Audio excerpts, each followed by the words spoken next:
This is the case of Millie Dowler. It was 3:07 p.m.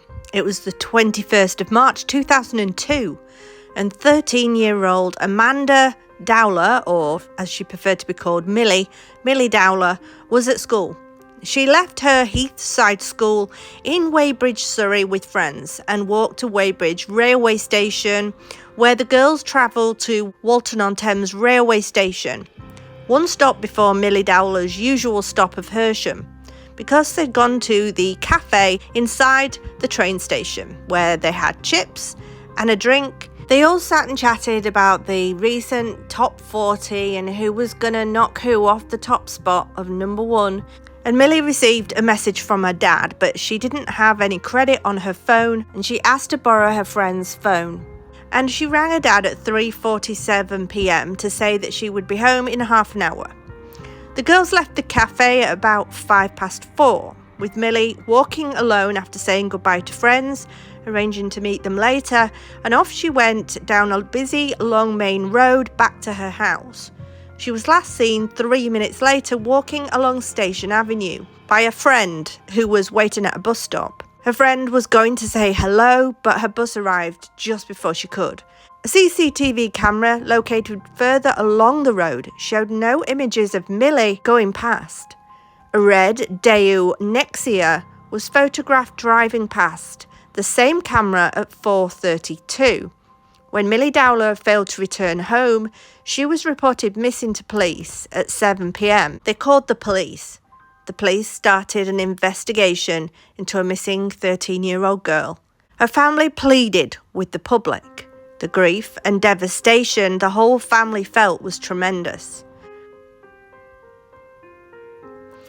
Her family said that she would never just get into a car of a stranger, not that they felt anyway, and wondered if she had got into a car, it would have either have been because she knew them or because she'd been physically pushed into a car.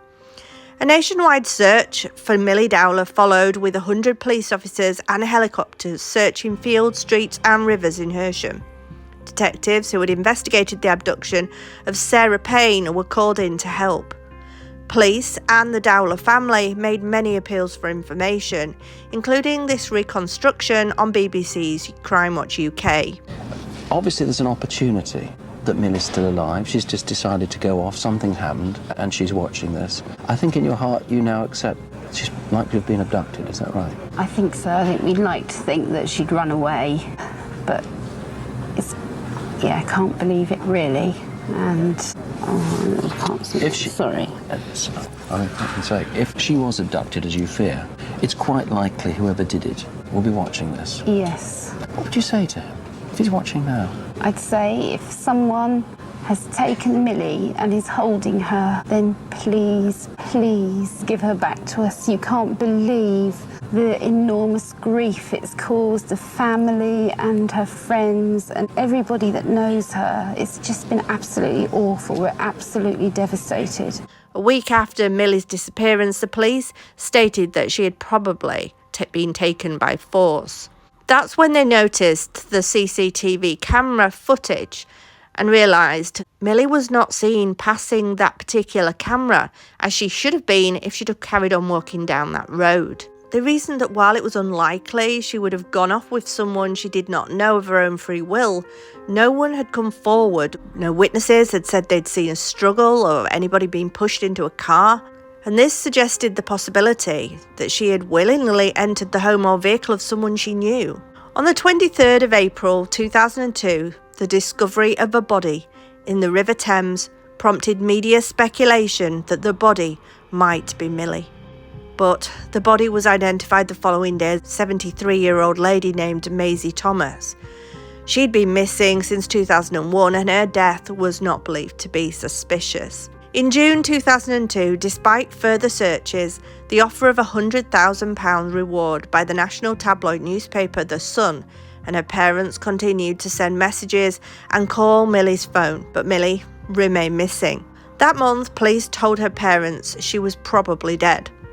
Her family struggled to deal with this. On the 18th of September 2002, human remains were discovered by mushroom pickers in Yateley, Heath Woods near Yateley, Hampshire.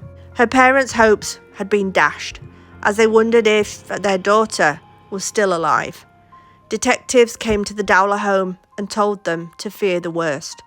Although the body had not been formally identified, they had previously taken DNA from the parents, and they could see it was a young female. They later confirmed that it was Millie Dowler through dental records. Due to the severity of the decomposition, the cause of death could not be ascertained. No items of Millie's clothing or possessions, her purse, her rucksack, or even her mobile phone, was with her. They were never recovered. She was completely naked, leading police to feel that this was a sexually motivated attack. The discovery of this body led the police to reclassify the case now as a homicide investigation. This was undertaken by Surrey Police. The investigation was codenamed Operation Ruby. On the 22nd of November 2002, police set up a roadblock near the spot where her body was found. Some 600 motorists in the area were questioned, trying to jog motorists' memories of the day, but no leads were discovered. Nobody knew anything. Initially, the Surrey Police had considered that Millie's father was a suspect, as police have often found that family members are implicated in such cases. They later apologised for this thought and the missed opportunities due to the attention being on him. On the 23rd of March 2003, DNA of an unidentified male had been discovered on an item of Millie's clothing in her bedroom, suggesting that the killer may have met her before. This link was ruled out within 3 months, and then a man named Paul Hughes was convicted of making death threats to the family. He was jailed for 5 years. He was sending letters to Millie Dowler's sister, threatening to kill her too, and claiming to have killed Millie. Paul Hughes sent the letters while imprisoned for indecently assaulting a 12-year-old girl. The prison service apologised for not screening mail effectively. Leanne Newton of Tewkesbury, Gloucestershire, repeatedly phoned Millie Dowler's parents and school and police pretending to be Millie. Leanne was jailed in April 2003 for 5 months after pleading guilty to 5 counts of making phone calls to cause annoyance, inconvenience, and needless anxiety. And then, a man named Gary Farr of Retford, Nottinghamshire, repeatedly emailed Millie Dowler's parents, friends, and police officers working on the case, claiming that she was still alive and had been smuggled out of the country to work as a prostitute, and that her alleged death had been a cover-up. Gary Farr was sectioned indefinitely under the Mental Health Act on the 19th of October 2006 for being a serious psychological danger to the public after admitting a charge of harassment. In October 2009, Millie Dowler's case had still not been solved. Some lakes in West London were searched by police in the hope of finding this red Nexia car, but they discovered neither the car or anything else of interest in the inquiry, and the car has yet to be found. On the 25th of February 2008, Surrey Police confirmed that a man named Levi Belfield was the prime suspect in the murder inquiry, and that they were very interested in questioning him following his conviction of the murders of 2 young female students that he had just been convicted of, and attempted murder of a 3rd. So who is this Levi Belfield? Well, he was born Levi Rabbits on the 17th of May 1968 at West Middlesex Hospital in London to Jean Rabbits and Joseph Belfield. He is of Romani descent. When Levi was 10 years of age, his father had died from leukemia. Levi and his siblings, 2 brothers and 2 sisters, were brought up on the southwest London council estate. He attended Forge Lane Junior School, Rectory Secondary School, and then Feltham Comprehensive. Levi had fathered 11 children with 5 different women, the 3 youngest with his most recent girlfriend, Emma Mills. Levi's first conviction was as a child for burglary in 1981. He was convicted of assaulting a police officer in 1990, and he had also convictions for theft and driving offences. By 2002, Levi had 9 convictions and had spent almost 1 year in prison for them. In an interview with the media, Detective Chief Colin Sutton of the Metropolitan Police said that when we started dealing with him, he came across as very jokey, like he's your best mate. But he's a cunning individual, he's violent, and he can switch from being Mr. Nice to Mr. Nasty instantly. Levi searched for victims on streets he knew intimately. Detectives tracked down a number of ex-girlfriends who all described a similar pattern of behaviour when they got involved with him. He was lovely at first, charming, and then completely controlling and evil. At the time of these attacks, Levi Belfield had run a wheel clamping business which operated in and around West Drayton. This was where he lived. But Levi had a massive ego to feed. He thought he was God's gift to everyone. A girl called Emile was seen by CCTV cameras which showed her walking towards Twickenham Green after she missed her stop at the bus. She may have stopped and spoken to Levi between the last two sightings of her, but she was attacked shortly afterwards. Levi was arrested early on the morning of the 22nd of November 2024 on suspicion of the murder of Emile. On the 25th of November, he was charged with 3 counts of RAPE in Surrey in West London. And on the 9th of December 2004, he was charged with assaulting a woman in Twickenham between 95 and 97 and was remanded in custody. Levi Belfield was rearrested and charged with Emile's murder on the 2nd of March 2006, along with the attempted murder of Kate Seedy and the attempted murder of causing grievous bodily harm to a girl named Irma. On the 25th of May 2006, Levi was charged with the murder of Marcia O'Donnell. Marcia O'Donnell was a 19-year-old woman. She was beaten over the head with a blunt instrument near her home in Hampton on the 4th of Feb 2003. The wound was inflicted shortly after she got off the 111 bus from Kingston upon Thames, but it wasn't until Levi Belfield had been arrested and charged with other horrific murders, the one of Marcia McDonnell and the other of Emily Delagrange, and the attempted murder of another young woman, Kate Seedy.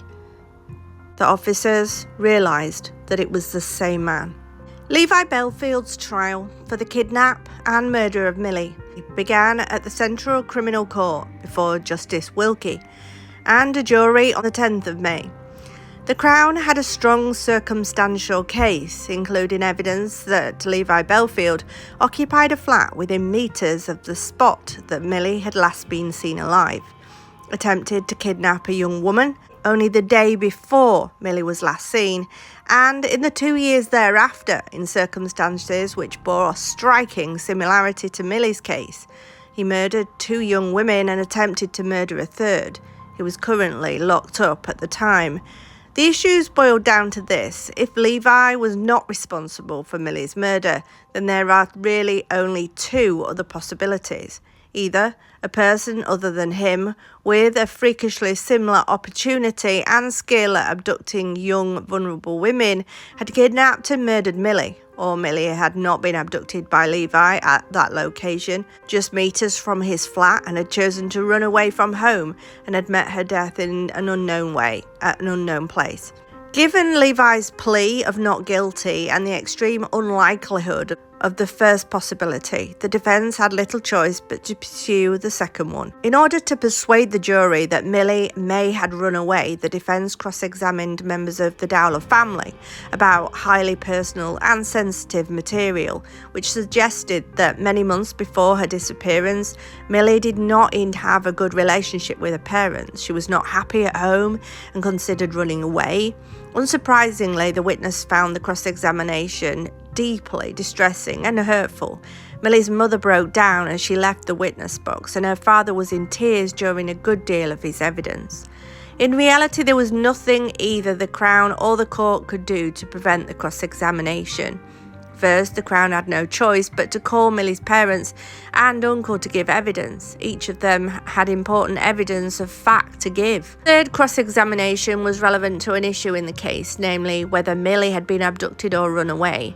It's right to say that the evidence of Millie having run away was tremendous and weak at the same time. However, it was not so weak as to prohibit it from being introduced at all. Its strength or weakness, particularly given the burden and high standard of proof in the criminal trial, was a matter for the jury to examine. 9 years on, after Millie's disappearance and murder, Levi Belfield was convicted of her kidnap and murder. He was sentenced to life in prison for a whole life order. The evidence was thoroughly examined. The jury came to a verdict which necessarily rejected the alternative defence version about her running away, and a richly deserved sentence followed. In May 2022, the Ministry of Justice confirmed that Levi Belfield was engaged and had applied to marry while in prison. He proposed to a woman who had started writing to him 2 years previously, and then becoming a visitor on a regular basis. In June 2023, it was announced that Levi had converted to Islam and taken the name Yusuf Rahim. And if it's the worst that's happened, then just also I'll appeal and say, can you give us some sort of signal what has happened so we know and can get on, basically, move on.